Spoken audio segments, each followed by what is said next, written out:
Welcome back. I'm Curtis Smith. It's the time of year when the chilies are coming in and people are buying chili and they wonder how to select the one they want. Some people like hot chili, some like mild chili, some want something in between, and they want to know how to buy the right one. So we're here with Patricia Aaron at the Bernalillo County Extension Office to ask her, how do we find the right chili to meet our own personal tastes? Curtis, probably the best way is to buy it by variety. Some varieties are known to be mild, some are known to be hot. But if you understand exactly where the heat comes from in a chili, you're better able to pick a chili that you're going to be happy with. The heat in a chili is in the top part of the chili veins with a chemical substance called capsaicin. Capsaicin? That's it. That's it. Anyway, let's open this up here and so we can see. If you're buying it and they give you a taste from the shoulder, it's going to be a hot one? That's right. That's going to be the harder part If of I it. gave you a taste from this end, it's going to be totally different than if you taste from this end. Something to try at home. So there we go. Boy, can you smell that? Oh, it smells good. There we go. Okay, now we look for those veins. I see how they're all attached right up in here. That's that Right through solid. here. And so that's the hot part. So if I really wanted to make it milder, I'd cut it down here. Right. If we cut it off right here, we would have a very mild chili, or much milder than had we left the top of the part of the chili. Take all the fun out of eating it. Now, how about these seed? Are these seed hot?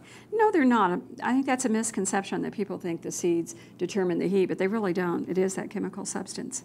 It's the veins in these that carry the capsaicin. The veins are the ones the seed are attached to, so they're feeding that. But that's where the heat is. Right. Now, some people say that roasted chili, or that frozen chili, or canned chili is hotter. Now, why does that happen?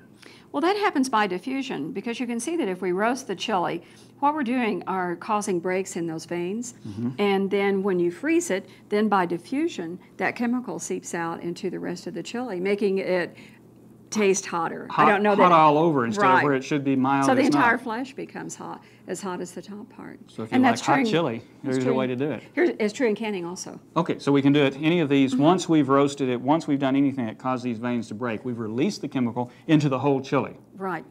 Okay, so knowing that, if we want to keep it mild, we might want to cut it before we roast it. Sure. You could take off this top part if you got a really hot chili. People have told me that if the chili is too hot after freezing, that they soak it in a very mild salt solution, water, and just a teaspoon of salt. And of course, that would draw that heat out of the chili also. But it may taste the chili might taste a little salty there. Yeah, but we'll probably salt our food anyway. Well, that's true. So there you go. If you want to select it, now you have the information how to select the chili that you want, or what to do after the fact with a little bit of salt. Maybe you can pull that heat out of it. It's salty water, so you take the heat out in the water, then you dispose of the water. Right. Okay, thank you, Patricia. You're welcome.